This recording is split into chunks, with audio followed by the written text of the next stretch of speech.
Hello, everyone, and welcome to MeowMix, the Carolina Panthers podcast. My name is Steven. My name is Jerry.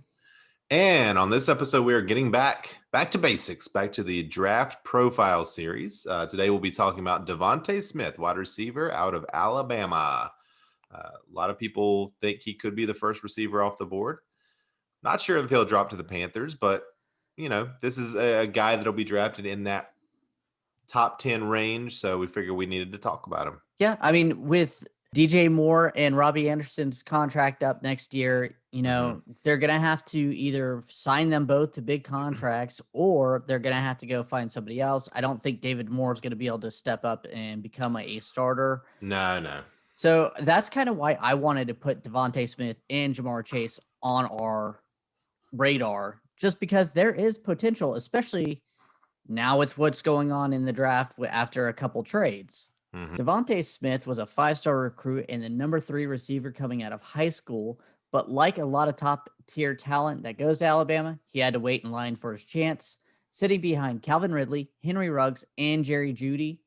Even though he wasn't the focal point of the offense, Devonta was impressive in his sophomore and junior season. In his senior year, when he was the focal point, he was phenomenal. Was the first receiver to win the Heisman Trophy since 1991. He also dominated in the national title game to help the Crimson Tide win another national title. I know I was not that big on him until that title game, and it was literally him dominating that game. I was just like, oh my gosh, I have not seen a receiver really dominate a game that way. Yeah, these Alabama receivers, man, like that's a factory right there. Yeah. So Devonta Smith, he's not a huge guy. He's 6'1", 175. So, he's probably average height in terms of NFL wide receivers.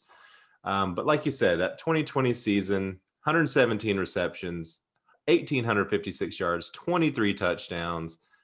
I believe he also had a rushing touchdown. So 24 total touchdowns. Incredible season. Just, dominant. 2019, 68 catches, 1,256 yards, 14 touchdowns. And I think that Jerry Jeudy was on that team. So that was the main receiver there. And then, like you said, his first couple of seasons, not a ton of play out there. So pros and cons. There's a lot of pros here, guys. Great route runner. He's explosive, especially out of breaks. He high points the ball well, goes up and gets it. He's got great hands. He's got great instincts. Amazing run after the catch. He wins the majority of 50-50 balls. Big playability. This is, I saw a player comparison for him was Antonio Brown at his best. Yeah. It doesn't get much better than that. Marvin Harrison was another player comp to him. These are all-time receivers. Yeah. Just watch his tape, man. He is phenomenal. Yeah. There are some cons. The main one is he's smaller in size. Again, at 6'1", 175. DJ Moore is 6 foot, like 220, 215. Yeah. So he's smaller and bigger, and he's still a small receiver. So you gotta worry about his size and frame, and he doesn't have that top end speed to blow the roof off. He's just that great route runner, finds the soft spots, and he makes the plays. Honestly, when you go ahead. Well, I was just gonna say, when you think of the best receivers, rarely are they track stars. No. Right? They're just guys with great hands, smart players that win the matchups. Yeah. And I think that's what he's going to be. Yeah. Jerry Rice was never the top tier speedster. Yeah. He was just great at route running and being smart on the plays. Yep. But yeah, that smaller size and frame, Steve Smith was a pretty small guy and was pretty dominant, and he's 4 inches smaller than Devonta Smith. So. The height is not the problem I see with him. I think that just bulk of 170. Yeah, he's slight, but he should be able to put on some muscle. They'll get him in the training rooms and bulk him up. He'll whatever team he lands on, those veteran receivers will get a hold of him. But yeah, I don't really know even what else to say about him. You said everything when you talked about that. Just go back and watch his highlights from the national championship game. I Just mean, one game. Just one game. He yeah, has a that's all. highlight It's reel. really all you need to do. Like if that, I think before that game, actually, I don't know that he was considered a no-brainer top 10 pick from what from what I remember. And I think I tweeted out after that game, all right, this is the number one receiver off the board. No question. And he's incredible. I mean, this was his national title game. 12 receptions, 215 yards, and 3 touchdowns. Yeah. I think a lot of that was early too. Yeah, he was, because it was a blowout, so I think they kind of sat him. Yeah.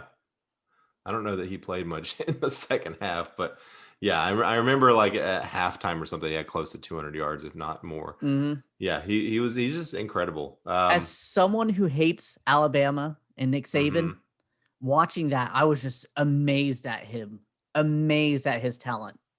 Yeah. Let's go through our standard questions here. All right. Does this player fit the current roster? He does. Yeah. It's not our most pressing need, but he would be the best receiver on the team, I think. I don't know. I think DJ Moore still has that. But well, he would right. it would definitely I'm looking like 3 years down the road. Yeah, probably. Because I think that great route runner is something that we really don't have on this team. I think Robbie Anderson can go deep, and I think DJ Moore has that knack for breaking tackles and stuff like that. But a great route runner, and that would be him.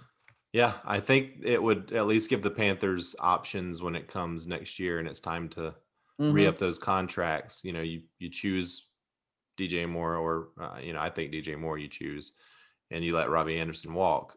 And that at least gives you Panthers options. Will this player fall to the Panthers at 8? I think he will.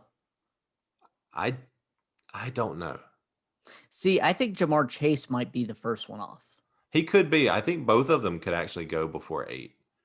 Oh, that would be awesome, because we know that means they're probably a quarterback falling to us. Yeah, potentially. I mean, I could easily see if Cincinnati stays at 5, them taking a receiver. Of course, Miami taking a receiver. Yeah. Even Detroit. I mean, even Detroit could take a receiver. They lost Galladay. So, and Marvin Jones. So they need a receiver. Nobody. Yeah. So I could easily see that. And this is a good, potentially good option for the Panthers if that happens. Would you be excited to draft this player? Yes or no? Yes, in the fact that I think he is going to be a great NFL receiver. Yeah. Again, we talked about it's not a need for the Panthers, not an incredible need at this year for the Panthers. But yeah, I'd be excited. I mean, if you're looking long term, then it would be a good pick. Where does he fall on the big board? And Jerry, we're gonna have to talk about this big board. Yes, absolutely. We were actually discussing this because with circumstances after free agency, we do have to mix it up a little bit, just because there are some positions that have been quote unquote filled. Yeah. And I think we also have maybe a little more information about some guys that we may not have had when we initially went through this. So let's just look at the big board right now. We've got Penei Sewell, number 1 overall. I think I'm still fine with that. Yeah, me too. These next 2 here, Justin Fields, Zach Wilson. We got Justin Fields 2, Zach Wilson 3. I think for me, I'd flip those. I'd go Wilson above Fields. And I would stay the same. I don't like that off field of Zach Wilson. So let's read these. Yeah, let's read these ones here in order. So we had Fields at 2, Zach Wilson at 3, Micah Parsons at 4, Trey Lance at 5, Patrick Surtain at 6, Kyle Pitts at 7. I mean, other than which ones do you think that we should? I think Micah Parsons at this point would fall just because of the signing of Perryman. It feels like we have that linebacker core, not solidified, but it feels like it's pretty solid where they're not going to jump up and grab Micah Parsons right now. Because you got Shaq, on that big deal. You got Perryman just signed, and then you have Mhm. Jermaine Carter coming off that good seat towards the end of the season. Right. I just don't see them grabbing Parsons at that point. It And it's no does. I need agree. wise. Right. Yeah. Yep. I agree. And again, this is not the players that we think are the best. These are the guys that we Yeah. think we would, as Panthers fans, want to see drafted. Yes. Right. Correct. So, okay. So you drop Micah Parsons, you move Trey Lance up, I would assume. I would drop Micah Parsons almost down past Kyle Pitts. I know, crazy, but just because of the way this roster is shaping up right now.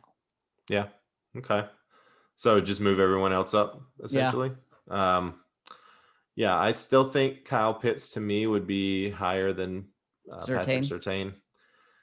I mean, I've seen some mocks where that he's going like third. This was before the trade, but where he was going to Miami at 3. People love him.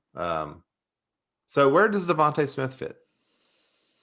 Again, not a massive need. I'm assuming he'll be above Micah Parsons. I'm assuming for you, he'll be above Kyle Pitts. And that's probably where I'd put him above Kyle Pitts. Yeah. And I think Kyle Pitts could be a really good tight end. It's just I don't trust tight ends in the first round. I trust receivers way more. I know you say that. What's the difference? But I think with Kyle Pitts, it's a legitimate question because I think he, a lot of folks are saying he's the best receiver in the draft. He just happens to have a tight end body, which to me, it sounds amazing. And is like the best of every world that you could hope for. Okay, so we're going to do Penei Sewell 1. We're going to leave Justin Fields at 2. And I think I'm okay with that because we're not drafting Zach Wilson. He's not falling to us. So we leave Justin Fields at 2, Zach Wilson 3. Trey Lance will now be 4. Patrick Surtain will be 5, right? Yeah. Patrick Surtain 5.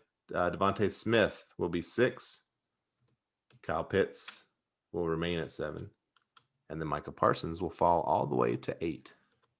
I know. Well, I mean, here's the thing. Like, would I be excited if they drafted Micah Parsons? Oh, absolutely. We would both be cheering. Yeah. So, honestly, any of the guys we've talked about so far, I would be thrilled because I still have my reservations about Kyle Pitts, but everything else, yes, absolutely. Kyle Pitts. I did a mock draft today where I took Kyle Pitts at 8, and the whole rest of the draft was just amazing, and feels like that was just the smartest thing that I could have done at that spot. Now, all the quarterbacks were already gone. I was gonna say, what quarterback were we gonna draft at that point? I think Kellen Mond. I took Kellen Mond like in the 3rd round.